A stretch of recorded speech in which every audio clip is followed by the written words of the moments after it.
Good evening, folks. We'll be getting started in just a few minutes after some more people pop in. There is a question and answer feature within GoToWebinar that you can use to answer questions or ask us questions, and we'll be sure to answer those during the webinar or at the very end. All the questions that you send us, we will get into a frequently asked questions document as well and post those on the council and camp website.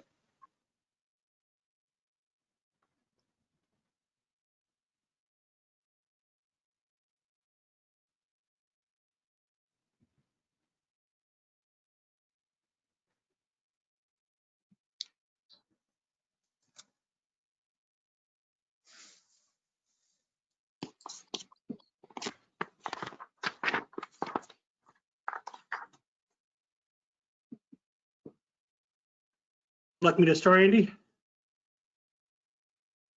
I think so. We did get one message saying we couldn't hear anyone.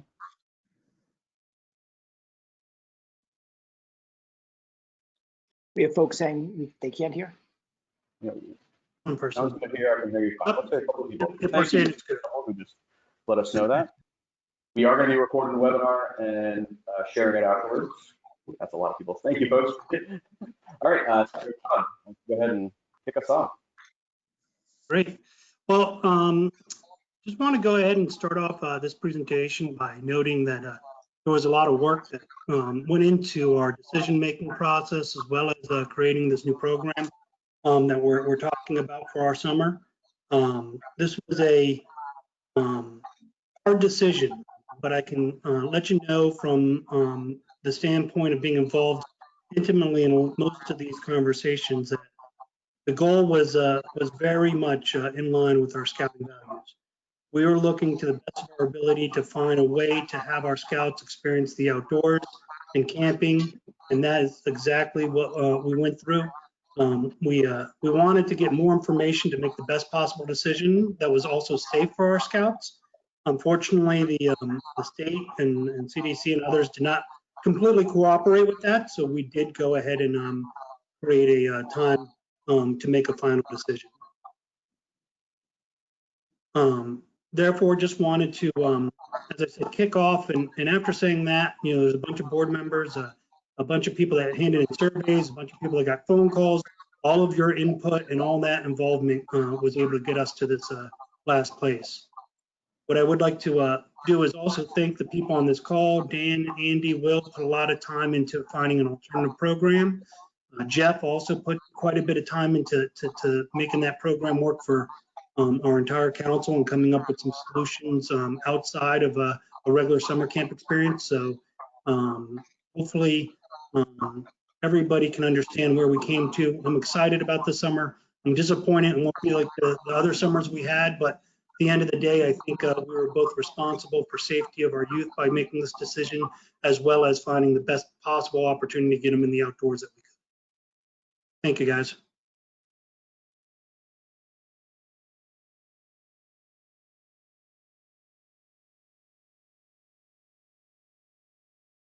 All right, and now we have Jeff Harris joining us. Great, thanks, Andy. Well, Todd's right, everyone. Camp is not going to be the same this year, but it's going to prove to really be awesome. So I'm glad everyone is here to listen into what the camp staff has for the future. I'm just going to really quickly go over the two options in brief plot summary format. You've already read them in the emails that you received. So the first option we have is the Scout Adventure Weekends. And those Scout Adventure Weekends are going to be the ones that are held at Treasure Valley. For those that don't know, Treasure Valley is in Rutland. The purpose is for them to be the unit and or family-based camping. You will have to have BSA membership in some form or fashion, whether that's the whole unit coming out, or if that's as a family, you have a Cub Scout and or you have a Scouts BSA or a Venture crew member.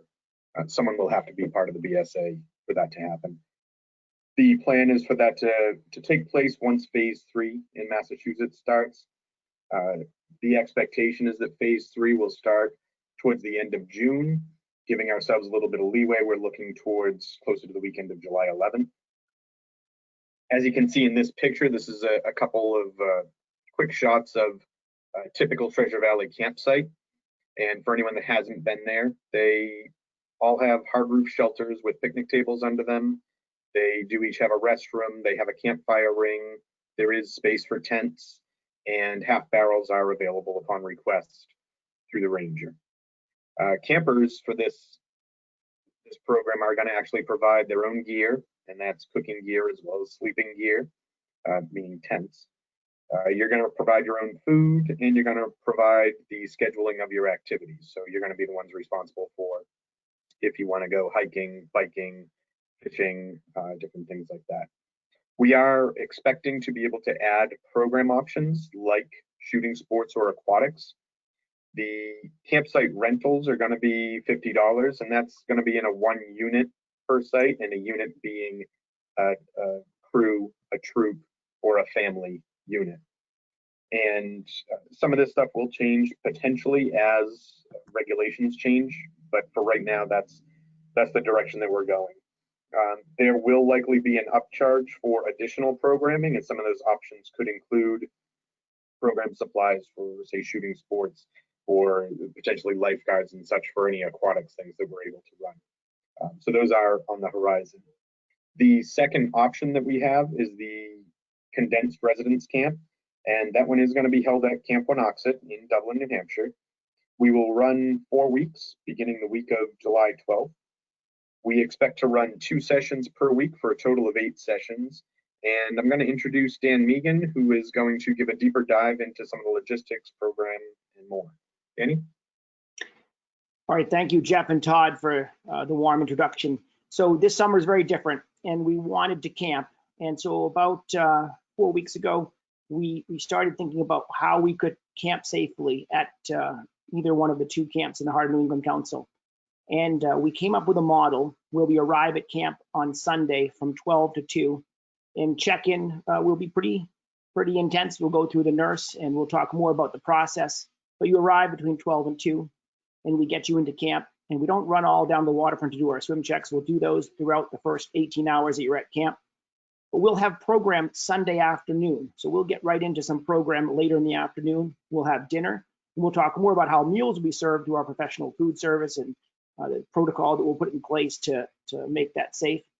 We'll have evening program back in the sites. We will not have the large opening campfire with everyone, but we will have fellowship, and there will be fires in camp that night, and you will see the staff, and it will be different, but it will be camping 2020, and the kids will be out of their house, and they'll be up in the woods, and I think it's a good thing. And then Monday morning, bright and early, we'll hit it. We'll have 2 full days, Monday and Tuesday, and then Wednesday, we'll wind things down. And there'll be an opportunity, if we can get on the mountain, to hike the mountain on your way out if you wanted to extend a little bit. And so that would be Wednesday. Wednesday, we would clean the camp. A professional cleaning service, along with the staff, will go through the entire camp and prepare it for the next session. And that will come in from 12 to 2 on Wednesday. And they will camp through Saturday morning. And so they'll have program Wednesday afternoon, and then all day Thursday night, all day Friday night, and then we'll have a ceremony or a site-based ceremony for them on Saturday. So there's 2 sessions per week. Why do we do this? We wanted to reduce the number of campers in the dining hall and in camp. We wanted to make sure that we could get as many scouts through Winoxet.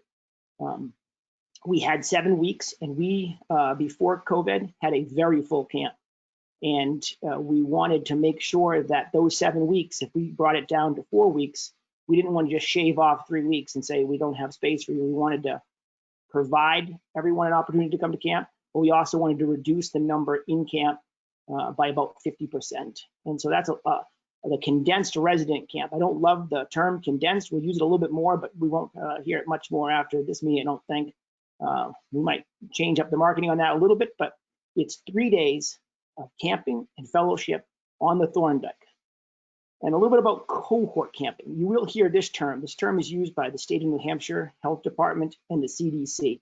And the idea is, in a normal day, the scouts are in merit badge classes with scouts from around the council and sometimes around New England.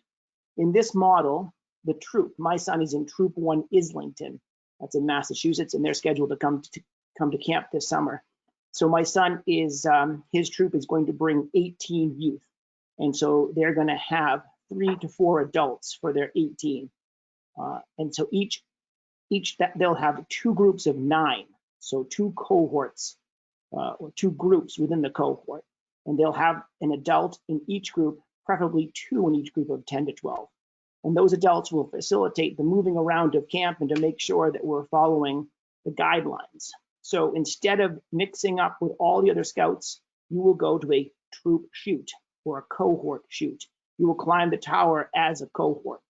You will go and do waterfront activities. The waterfront will be split in 2 halves, boating and swimming. And so we'll be able to have 2 different groups down there taking advantage of the aquatics program. And so this is to limit the amount of contact with scouts who are not from the cohort. So Troop 1A's LinkedIn, my sons, they will stay together as a cohort for almost all the activities. They'll eat together, stay in the site together, and have program together. And the staff will push into the area and pull out with different activities. So some activities, we'll get into it. I don't want to jump into it. I'm an old program director, but Will's the program director now. He'll talk more about that. And here he is now. Will, with a little bit more about cohort program. Yeah, guys, so what I'm going to go over the next couple slides in the next couple minutes is hopefully a relatively comprehensive breakdown of how the programming will work and also how to sign up for it so that we can get everybody here into the activities and the programs that their scouts and their units are interested in. Obviously, as we've already alluded to and said, the typical model that we're all used to is not going to be with us this year. So the merit badge sessions, the open program, and the free time is all something that we're going to have to come back to next year. As we move around in our cohorts and in our units, we will instead have programs that we're going to designate as staff-led programming, unit-led programming, and unit-only programming. And the way that's just about how the program's delivered, whether or not it requires qualified supervision, if it's something you guys can do, or if it's like something Dan mentioned, where it's you hiking the mountain as a unit without any of our staff as you leave or come to camp. There would be some things in the days and weeks leading up to your arrival that we'll need to communicate about in terms of badges you may want to consider for your units and other things you need to do to come prepared so that we can have the best experience together. Andy, can you next slide me? Thank you. So prior to each session at camp, we will be sending out a form very similar to this one. I would like to let you guys all know these are drafts, and we will get out the full forms to you late next week, asking you to indicate what your level of preferences and interest is in each of these program areas. So let's just go over. Let's just do a quick breakdown. For staff-led programs, these are activities that require a high level of knowledge and experience and need the staff for us to guide you through it. Some of the obvious ones are opportunities at the ranges, rifle, shotgun, archery, the climbing tower, and highly skilled staff instruction. Then there are troop-led activities within areas, things that if we have a staff member in the area either working with another cohort or performing another task, your adult leadership could help us facilitate that programming, whether it's something like handicraft or the nature den where, if it's experiment extravaganza, maybe that's something you have the experience in where you can help us lead with your unit. And then there are troop only activities that we are going to deliver to you guys either in your site, around camp on your own, or out of camp. These are things like an OA call out and Cracker Barrel, a Scout's Own service, game nights, a Sagey Island kayak trip, all the things that you know and love about camp and that we've been offering for years, just delivered in a slightly different way this year. So we're going to send this form out to you and ask you guys to fill it in and send it back to us about 3 weeks prior to camp. If there's something you don't see on here and in more of the supporting information, which I'll get into in a moment, there's going to be a big blank space, and I welcome you to fill it in with as much information as possible about what we can do to best offer the best program to you. If you know you have a bunch of scouts who are coming up against Eagle and want to work on a badge, let us know. If you know you have a bunch of new crossovers who really need to work on some requirements, let us know. We're going to stress the fun and the cohort part of our camping experience this year, but we are always willing to work with each unit and their specific needs for what they want to do. Andy? Thank you. So this is a sample schedule of what your schedule might look like after you fill out that form and return it to us and we have time to process it. So you'll fill out that form saying, you know, we want to do waterfront staff led first, second is shotgun staff led, so on and so forth. And then we will return something like this where we will lay out where you will be going at each time during the week. Scoutcraft right when you get to camp. The next day you'll spend some time at the climbing tower in Macaulay, whatever it is for your unit. And then after we return this to you, you'll have the opportunity to pick specific things within each area for your unit to do.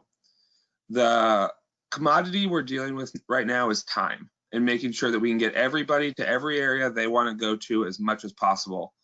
So once you get to Scoutcraft, I'm happy to offer Dutch oven cooking or tower building, lashing projects, tomahawk throwing, whatever it is. And that's up to you guys to choose. Because once you're in Scoutcraft, we can offer you anything in that area that we're allowed to with the CDC and New Hampshire's guidelines. So you'll get assigned this. We'll give you a very comprehensive list of what we will offer in each area this year. And then you can just pick what you'd like to do. This is an example of that for ecology. Say you're assigned to we have you slotted to go to ecology for 2 hours. You'll get something like this, and you're assigned to a staff-led program for 2 hours. You can say, we want to work on aviation merit badge for 1 hour, and then follow it up with an hour of Mars documentaries. And we can offer that to you for those 2 hours. But once you get to that area, you can really choose, as long as it's within the staff-led or troop-led designation, anything you want to do. If there's something you don't see, if there's something you're interested in, I will be here and available all the way right up until you arrive to camp and even after to help make accommodations for your unit. Andy, next. So just a sample breakdown of what each day typically looks like is something a lot of you will be familiar with. Some form of colors in the morning, most likely in your site. And then custom program opportunities, you'll see that those are in there for large chunks of time right now, 3 hours in the morning, 4 hours in the afternoon, an hour in the evening, but those will be broken up into chunks of an hour to 2 hours typically for each unit. So we'll have the opportunity to get you to somewhere between 8 and 10 different unique program opportunities over the course of your 3 days in camp. And maybe even more than that if we are able to expand these program offerings to the evening. Next, traditional camp-wide programs, flag ceremonies, our Scouts Own Chapel service, campfires, OA programs. Those are things that make camp, and we want to continue offering those as much as possible and within the guidelines as much as possible this year. We're still looking at how to do that, potentially chapel service or Scouts Own services in your campsite, OA call-out ceremonies within small cohorts, campfires in larger areas than the amphitheater. They're all things that we're considering, and we will be offering those all in some capacity this year. They just will look different, but we do want to give you all the things you know and like in terms of programming here at camp. Andy? So selection paperwork, all the things I gave to you, as well as the supporting materials for specific program areas, will all go out late next week. and then we ask that you return them no later than 3 weeks prior to the start of your session, so that I can get you a schedule 2 weeks prior to the start of your session.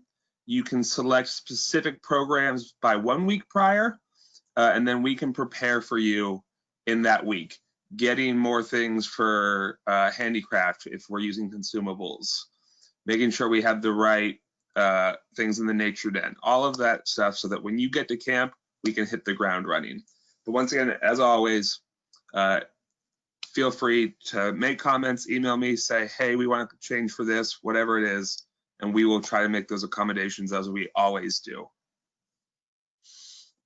Well, we have a couple of questions that have come through, all pretty much related to the same type of thing. When you're in a specific program area, are there limits on how many programming choices you can have per unit? For example, we're in Scoutcraft, can we have 3 or 4 different activities going on? And does an entire troop have to pick one badge when they're in an area, or can they split up? Yeah, so if we stay within, each cohort will be able to choose what they would like to do. So, and the way that will work is you can, if we consider the most staff intensive programming to be staff led, then troop led, and then troop only. If you're assigned to a troop time in an area, you can request anything that is troop led. So you can do 3 different troop led things in an area if you'd like.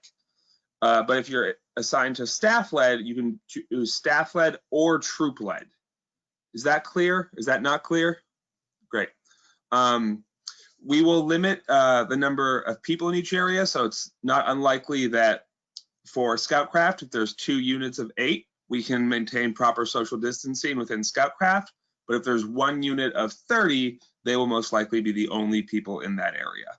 And as long as you're staying within your cohort, you can choose to do 2 or 3 different things, and keep and essentially use it as a patrol time for several different patrols in one area. The last question that came, excuse me, about program was related to, did I see that you're looking for unit leaders to help instruct some of the merit badges? Yeah, so I'm working with all of my area directors this weekend, early next week, to talk about exactly what we're going to be able to offer. And then after that, if you have a piece of expertise, we'd love to talk to you about that. That being said, you will have to stay with your cohort, so you'd only be available to offer it to your scouts. So as much as, we always love having electricians or architects or whoever come up and help us each year, unfortunately, we can't offer that around camp. I think it is probably a good mention here that the program is going to be tailored fit, which I Will said before. So depending on which program your area is in will depend on and how much you can do in that area to some degree. So for example, if we're in handicraft, we're used to going to and having different projects people can work on that, every person that cohort potentially could work on a different merit badge. On the other hand, when you're in the swimming area, you might be able to pull off life saving and swimming at the same time, but it's unlikely that we would have the staff and or the capability of equipment based off of the cohorts going around and whatnot to have everyone in that cohort have a different merit badge at the waterfront. So we'll work with unit leaders and try to figure out the best possible solution. And we're definitely open to working with you beforehand, so that way you can have it kind of pre-planned and we can be ready for you when you get up there, so we can offer the maximum amount of activities depending on what you're looking for that to work out when you get there. Would that be fair, Will? Yeah, absolutely. My hope right now is that every cohort will be able to do something different, but then it will be, each cohort will be its own class and be doing its own thing. What I'll also extend to everybody here is when we send out that program registration sheet, what you can do, because there might be an opportunity where we send 2 different cohorts in from one unit to different parts of camp at the same time. So if you could please fill one out as a full unit, and then for each cohort, that'll help us determine what's the best fit for your troop. Because if we can really custom make all of these experiences and tailor make them for each cohort, because you're going to have cohorts of crossover scouts, you're going to have cohorts of 14-year-olds, and if we can custom make them for each one of those cohorts, that's what's going to be best. It's really going to be my goal to try to make it so that each of these have their own unique identity. Because, you know, if we can offer 30 different things at nature, there's no reason why we have to do anything more than once in any given session. You know, we have so many opportunities, as you all know. I think one year we did the math, and there's enough at camp that you could come for 3 or 4 years straight and never repeat. And I foresee no reason why that can't be true this year.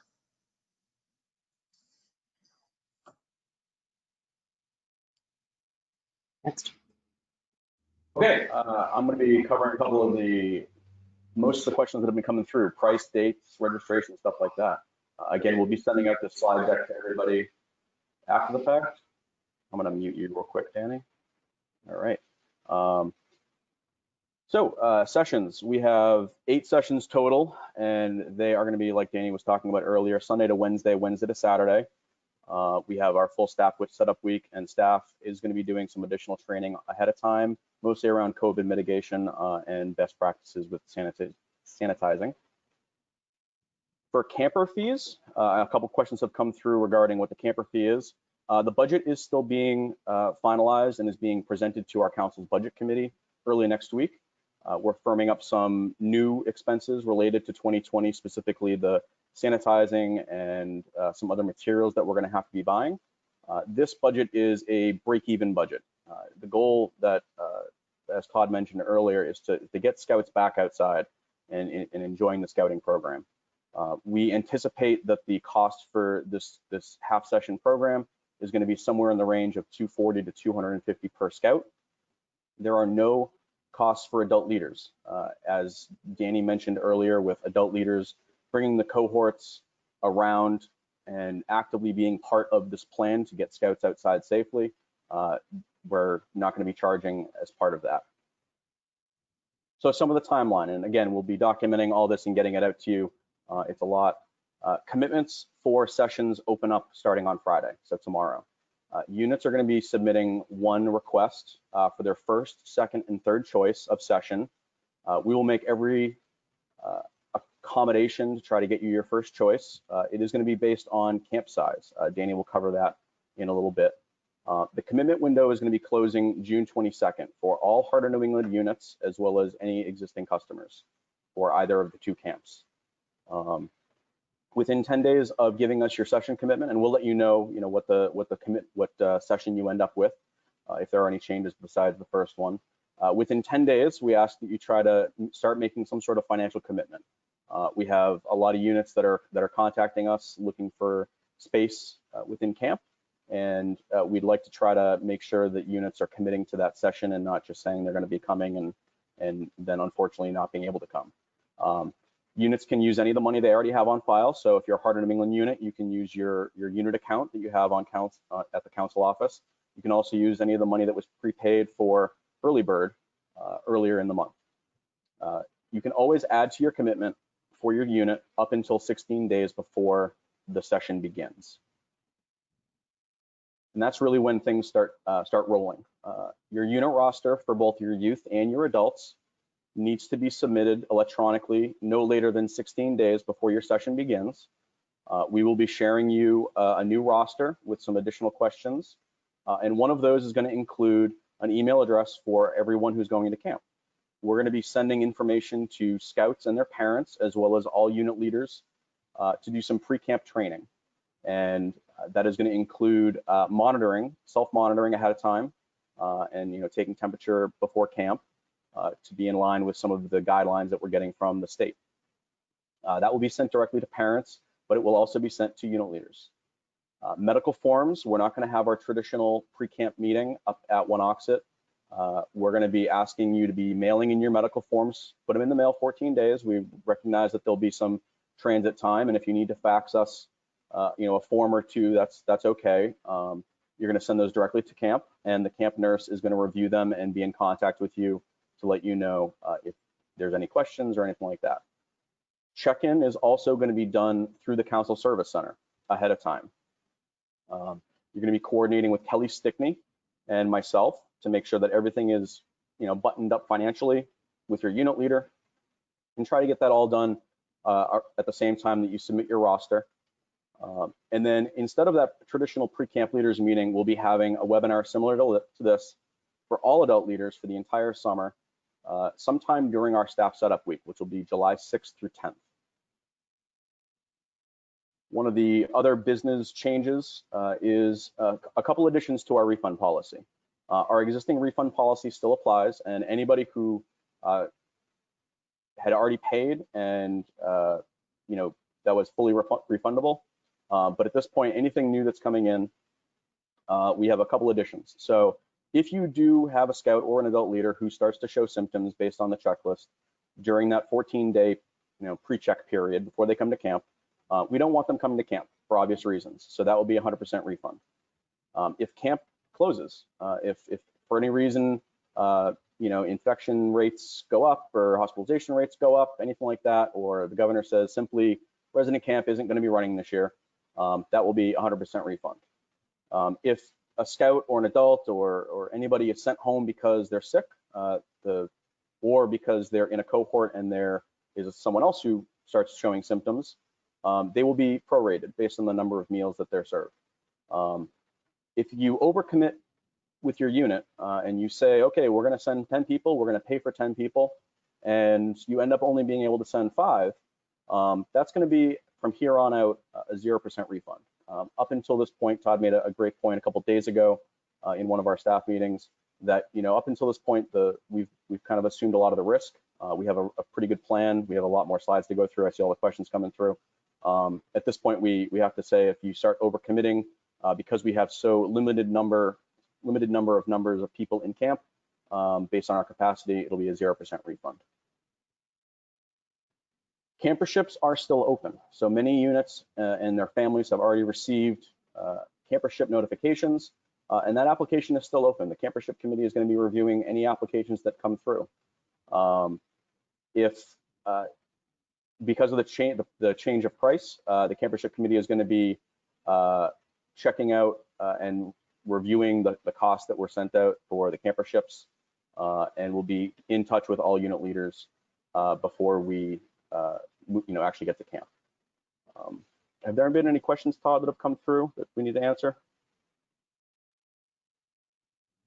I've been trying to answer as they come in, but they've been getting faster here. There's a simple question that I did not know the answer to.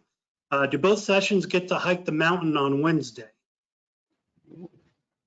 The second session, if they wanted to, they would hike it Saturday. So they would exit camp, back up, and they could go up the mountain on Saturday. So it's kind of a program extender on the end to make it 4 full days. So it's Sunday, Monday, Tuesday, Wednesday, hike the mountain, Wednesday, Thursday, Friday, Saturday, hike the mountain, if that's something the troops would want to do on the way out. And we would need to work with the state.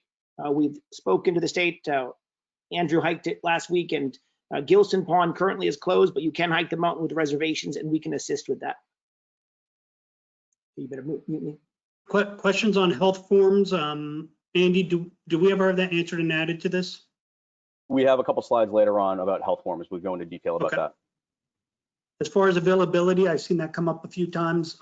We will go ahead and make sure the whole point of this is to make sure we're serving our scouts. So we are going to prioritize our Heart of New England units, as well as the units that were already registered in camps, regardless of where they're from.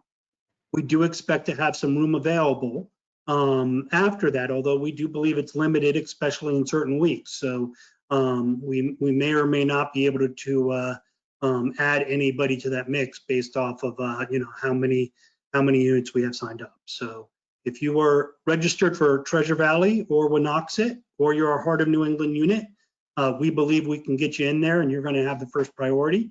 If you're an out of council unit that did not sign up as part of the early bird process, especially if you've been there before, we will do our absolute best to get you in there, but do understand we're operating for the purpose of providing that program to our scouts. So we'll have to prioritize them first. A couple questions I have seen come through. There's a lot of questions about medical forms. We'll get to all those. There's a lot of details around that. The short answer is we do have some changes to that to get you your medical form, because your doctors are most likely we're not open. A couple questions have come through, and I apologize, I didn't say it specifically enough. We're going to be emailing all of the unit leaders and summer camp contacts the way tomorrow how to commit and let us know what you want for your session, for your first, second, and third choice. And then it'll be a two-way dialogue back and forth to let you know that yes, that one you're all set, you're locked and loaded for the first session that you wanted, or we couldn't get you in the first, we have to get you in the second one that you wanted. There was also a question about my unit can't attend. We have some other challenges. Can we move our deposit to 2021? Can we get some money back because we already paid early bird? The answer to that, I believe, Todd, is yes. I was answering another question. I'm sorry. Okay. So a question came through, can we roll to 2021? The answer to that is yes, if we need to. The other question was, we paid early bird. How do we get the refund? I assume it's contact Kelly directly. Yeah, go ahead and let's have all refunds just be sent to, so they're in the same place. Starting tomorrow morning, if you don't want to be involved, you can send those to HNE@scouting.org. Stands for Heart of New England. So HNE@scouting.org, and we'll make sure that we go ahead and make that happen. Also remember that as you're asking for refunds, we do understand some units that will want to change, whether they feel not as safe for this or they feel that they want to try to find someplace else that's different. That's fine. That you may want to go and keep a deposit in if you haven't, for 2021, where we expect to run our full program at both camps again, at that time. And the last question that came in before I toss it over to Danny to go over a lot more of the questions about operation stuff was, can you send out this presentation in the webinar? The answer to that is yes, we will share that after the fact. It may not be till tomorrow morning or later tonight. And do we have literature detailing all of this about the summer camp so we can send it to our parents? The answer is yes, we are working on developing that literature and getting it on the website as well. I'm now going to pass it over to Danny to go over a lot of the operations questions that have come through. Go to the next one. So one thing that I know troops are thinking about right now, and it might have been mentioned, but I don't think so. If you have a site deposit for 2020 and you roll it over with your deposit for 2021, you will maintain squatters' rights for your campsite that you had last year. So if you do not come to camp this year, everything stays the same. You have your campsite that you had last year next year. If you're coming to our session 1, week 1, that does not give you any squatters' rights for next year that same week. We're running this, the Boy Scouts of America in Texas, one of the things they said was, if you're going to run a summer camp this year, it's going to be very different. And that's because we want to make sure everyone is safe. And so everything is very different this year. Squatters' rights are very big at Camp Winoxa. People love to say, oh, we've had Apache since 1989, except for 1 year. This is different, and I need everyone to understand that we're doing the best we possibly can to get scouts on the Thorndike. And so we need to understand that we're going to try to get you in your first choice or your second choice. If you are bringing a smaller group, you may not have your campsite. But if you bring a larger group next year, you'll have your site back. You have that site. So just wanted, I know that will come up on the screen later. Let's get right into it. So social distancing and face coverings, we need to do both at different times. And we'll outline the protocol when we get to the phase that we're at in New Hampshire at the time. But in your site, if you're outside and you're more than 6 feet apart, we think after reading the literature in New Hampshire that you don't necessarily need to have a mask. If you are walking down a trail with your group and you're going to be 3 feet from each other, because that's how folks often walk, we're going to have the mask on. And even if we're not going to be 3 feet apart, we think we're going to be 6, we're probably going to be 3, so we're going to wear those masks. But the adults in the site will really help us with that. And it's important that we have fun. And I don't want the scouts to be nervous. I want them to understand that we have these precautions, but we're going to have fun. We're going to be at camp. There's going to be some skills involved, but we just need to be the adults in the groups who are going to help to, I don't like the word enforce, but to ensure the safety of the scouts. So we are planning a professional cleaning service to come through on Wednesday and again on Saturday. And that's on top of a group of staff whose responsibility is to move around the camp throughout the day, every hour, and clean certain areas. And so we intend to clean all the time. We ask the troops to do some cleaning in their site, and then we have the professionals coming through at the end of the cycle. And looking at the numbers of what we're planning to spend on this, it's a sizable commitment. And I understand why Todd was saying that we need the troops to commit and don't overcommit, because we need to plan for the number of youth at camp, and we don't have a lot of wiggle room. Potentially, we may have some troops camping in areas that were not campsites before, because we need the space, and not because we want to overcrowd the camp. We want to undercrowd it and provide space. So we have some sites that are really good to share. Little Sioux and Big Sioux is a campsite that is great to share. Abenaki, Upper and Lower, maybe. Crow, not so much. Crow is not a site you can share. And so we may have to be creative with other areas in camp that have all of the same stuff that other sites have, but they're just different. Let's go to the next one before I keep talking. Oh, it is. There it is. Okay, so layered mitigation. Word mitigation are the things we're doing to try to overcome the challenge of COVID-19. And so expanded cleaning, additional health checks. We'll have 2 full-time nurses on both check-in days and throughout the week to make sure that we are screening out anyone who should not be at camp. There'll be protocols for the troops to follow before they leave to drive to camp. And something to keep in mind, if you take a risk and bring a group of 5 scouts to camp, and one of those scouts does not make the protocol to get into camp, they could put at risk the other 4 youth. So it's important to follow the procedures that we have. We're going to take our temperatures before you come to camp. If they've been exposed to their aunt who had it, and they end up telling the nurse at camp that their aunt had it, and they were in that car with 4 other scouts, I could see that being a problem. So please take the protocols that we'll lay out in the next couple of weeks very serious. And let's go to the next one.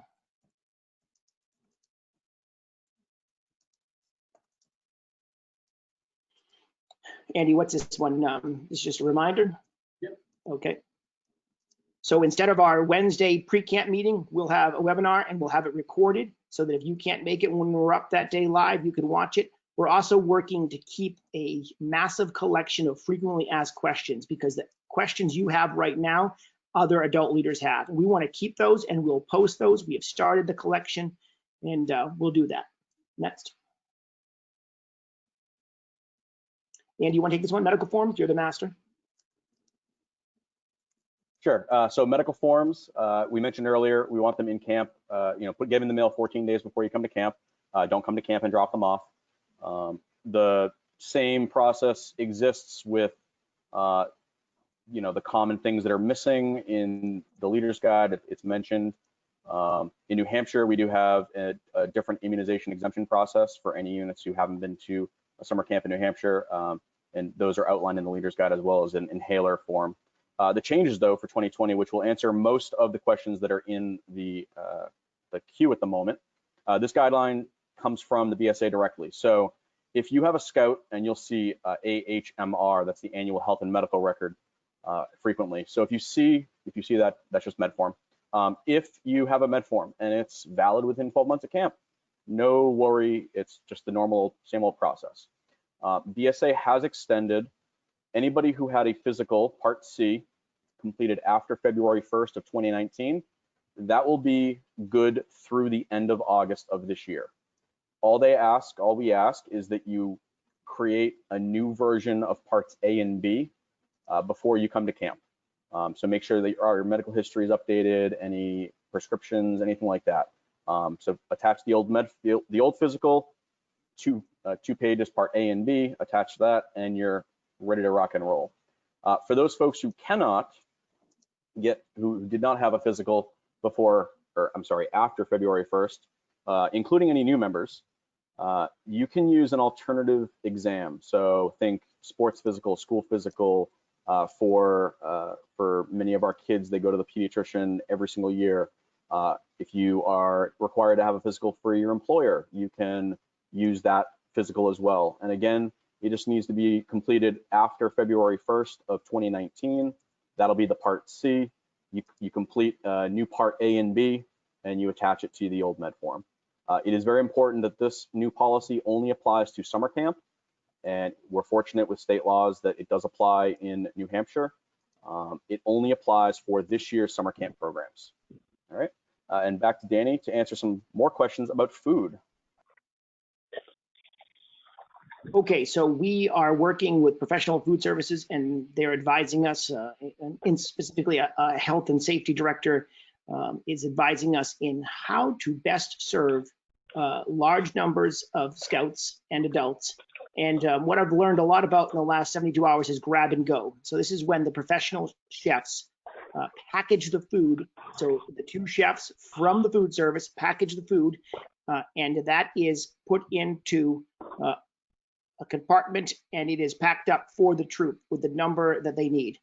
Even coffee will be different this year. Coffee will be poured, covers will be put on, and you'll have single service sugar and creamers so that there's no going up to the coffee trough and pulling back on the lever and talking with the other Scoutmasters around the coffee pot. They'll be preloaded for you. So basically it's to minimize the different hands that get near the food.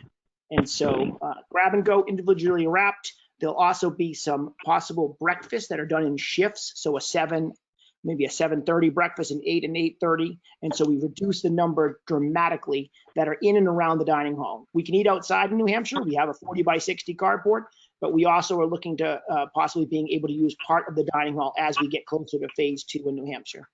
So we are working with food service, working with a health inspector and someone who works in the world of food service as the safety officer is the proper term.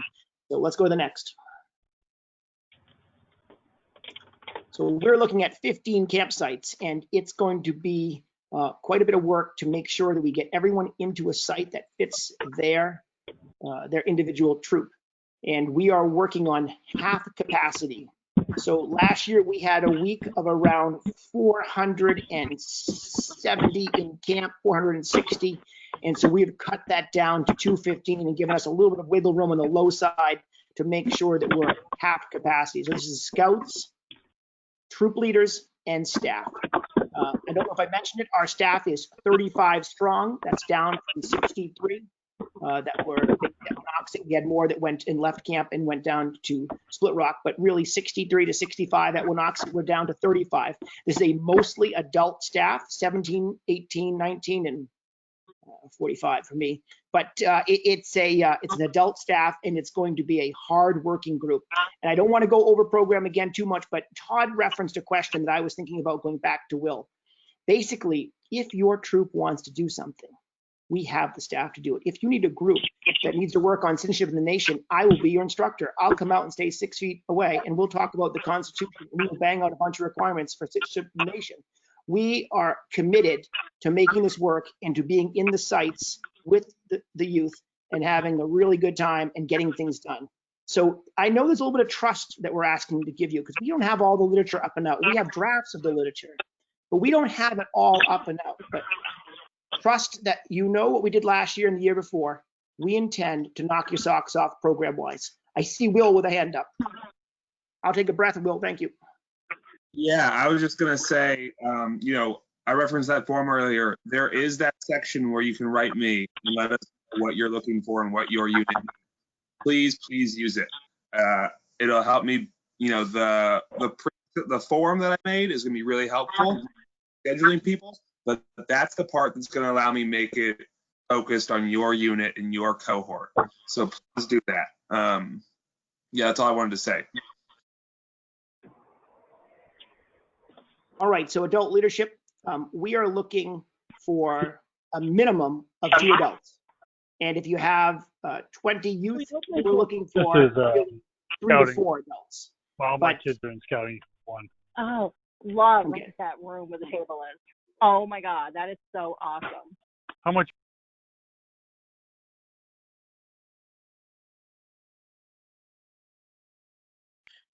I don't know who that is, but it sounds exciting. So here we are. So if you have 20 youth, we're looking for a minimum of 2 adults. And we can work with you. If you cannot. So we can work with you. We're looking for the minimum of 2. We're going to follow youth protection. Remember, if you are 1 adult and you're with 8 youth and you're not one-on-one, that's still within youth protection. We would like to see 2 per each cohort, but we can work with you and just keep us in the loop on how many adults you have.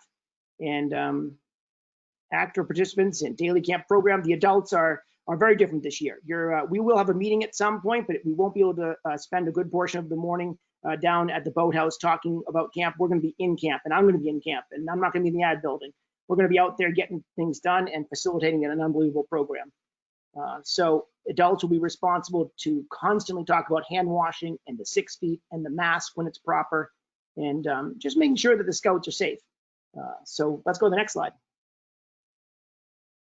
All right, tenting.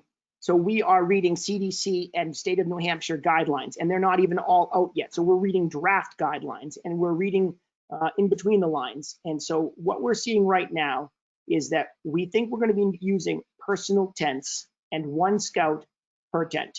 Now, if you have brothers and one is 13 and one is 14 and they're from the same family, of course they can stay together in the tent. That's within youth protection, and they're from the same family and they've already been exposed to all of the same.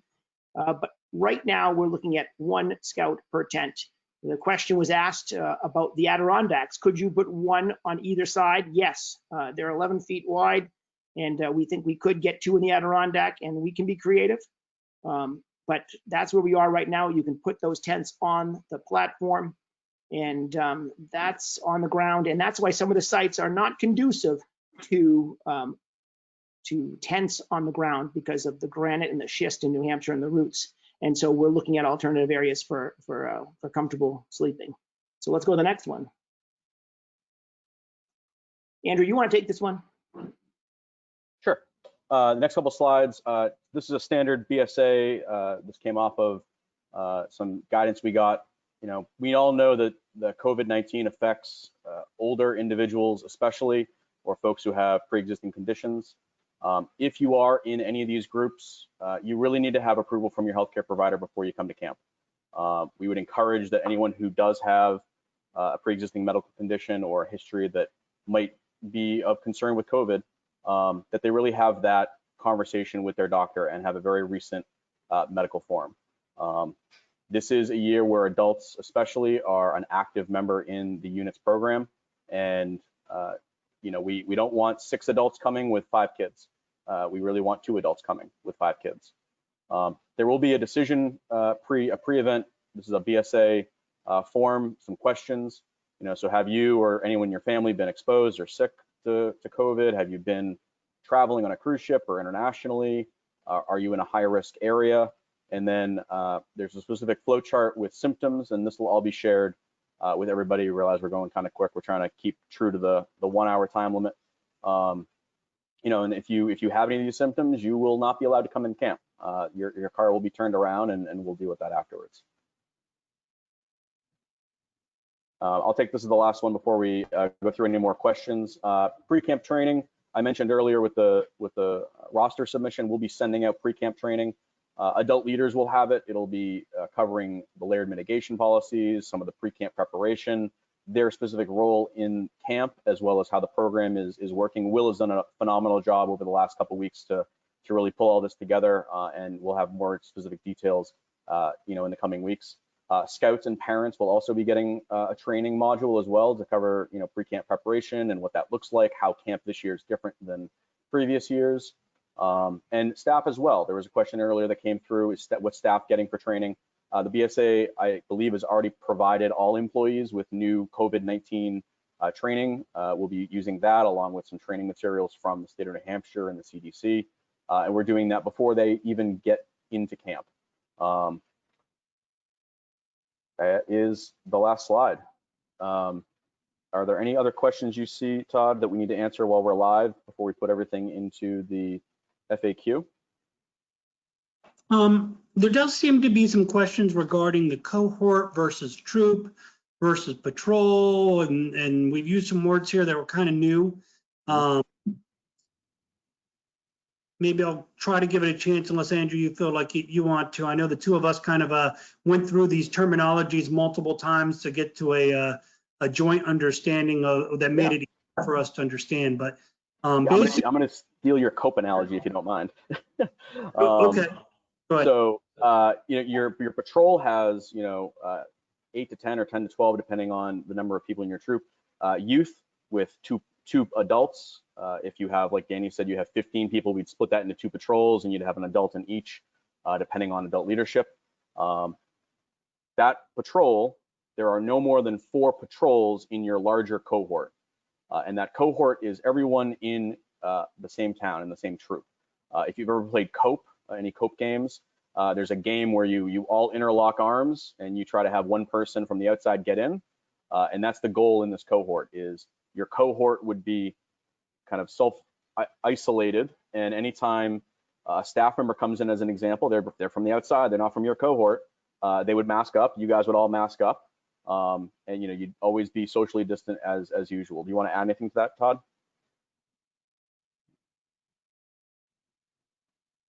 I was having a lot of feedback before, so I keep muting myself. Sorry about that. I think the probably easier way in scouting terms to think about this is that we're going to have patrols that are self-contained. So therefore, we don't allow other people to introduce any chance of the virus or any other illness into that group. That group will move with 4 other patrols, which we could call on a bigger level a troop. Whether they're from the same town or not, we'll do our best to fix that together. But that's not really the point, right? The point is that we have a patrol of about 10 people, and then we're going to try to keep communities that are generally alike, or close to each other as much as possible in that bigger troop group. And the troops will move from one area to the next, but the individual patrols will stay focused together. They'll be doing the program together. They'll be the ones that the leaders that are working with them, those 2 adult leaders for each patrol. And that way they'll be able to go in and keep themselves apart. So that cohort term seems to be used at the bigger level, the lower level, and all over the place. I think probably the easier thing to think of it is by patrol and by troop. And maybe it's like when you end up at the Klondike Derby and you have half a patrol there and half a patrol here because of the way people were going to other activities or whatever, so you merge them together for the Klondike patrol.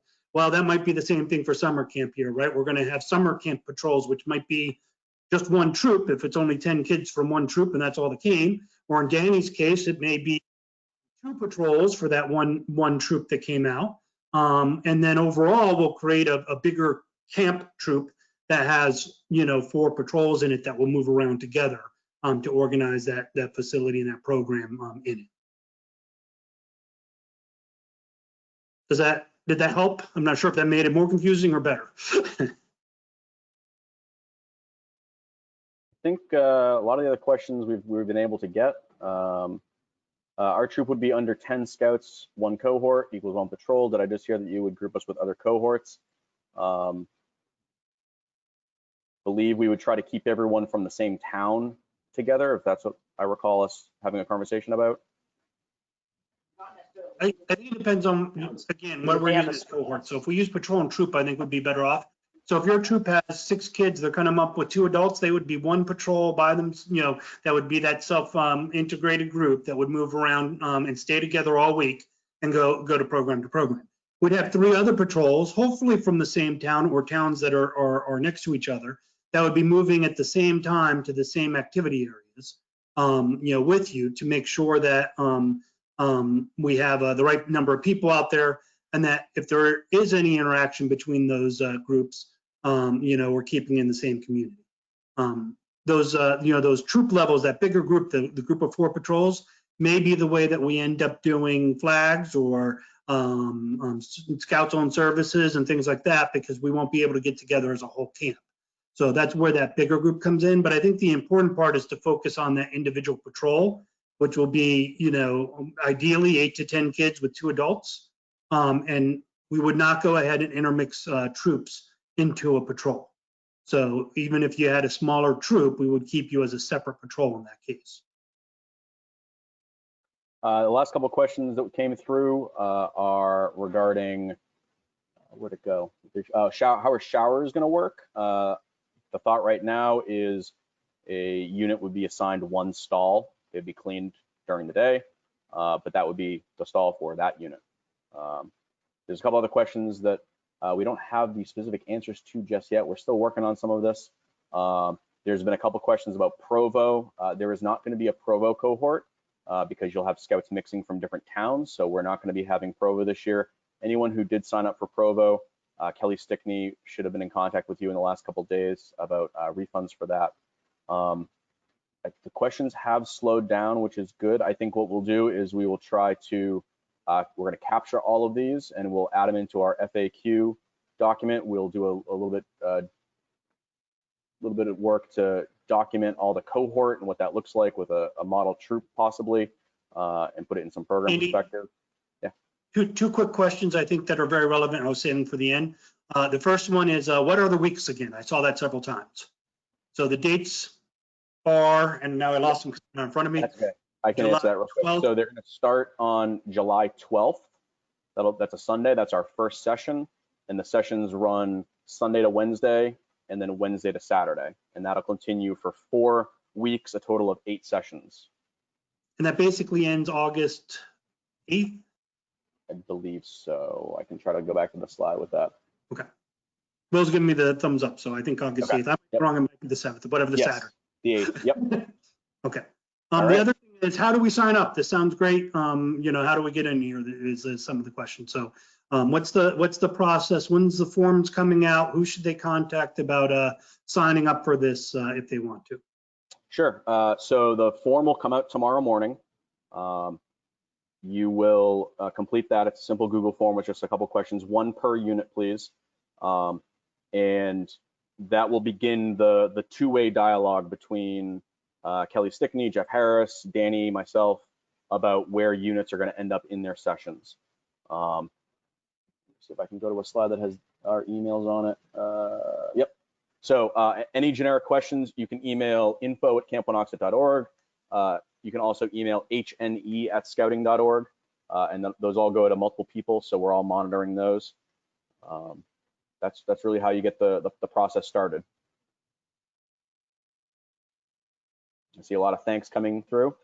So we will stop the webinar at this point. We will get the recording up and out to everybody. Oh, you have something, Danny? So like Todd said, exactly right. All Heart of New England Council troops and all troops that were scheduled to go to a Heart of New England Council camp, so Treasure Valley or Monoxet, we're going to get you in, either your first or second. We're going to do everything we can. But if you know of other troops from Massachusetts or New Hampshire even that are looking for a camp, I know several camps that are BSA, Scouting BSA are closed. There may be space. And the reason I say this is that we are running really, what's the term, cost neutral? I mean, we are looking to make sure that we can get enough scouts in. I know that a percentage of scouts cannot come to camp this year because their families are not comfortable with it, and I respect that. I just don't know what that percentage is.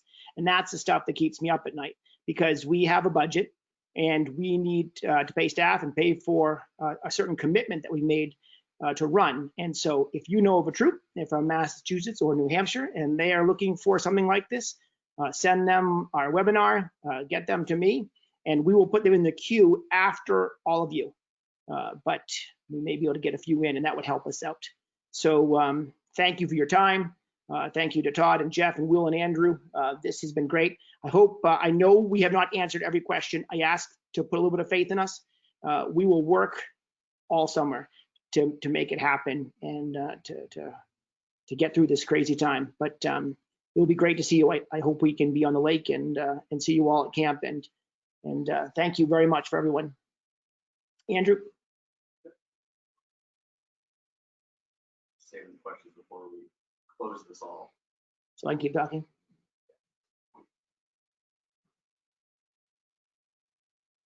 I got a text on the way here tonight from the former camp director from 16 years ago. And he said, so camps closed? I'm hearing a lot of camps are closed. And I sent a text back, what are you talking about? No, we're going to run a camp. It's going to be very modified. It's going to be a different schedule, but we are looking to run a camp. And I hope we can pull this off and get the scouts up to the Monadnock. All right.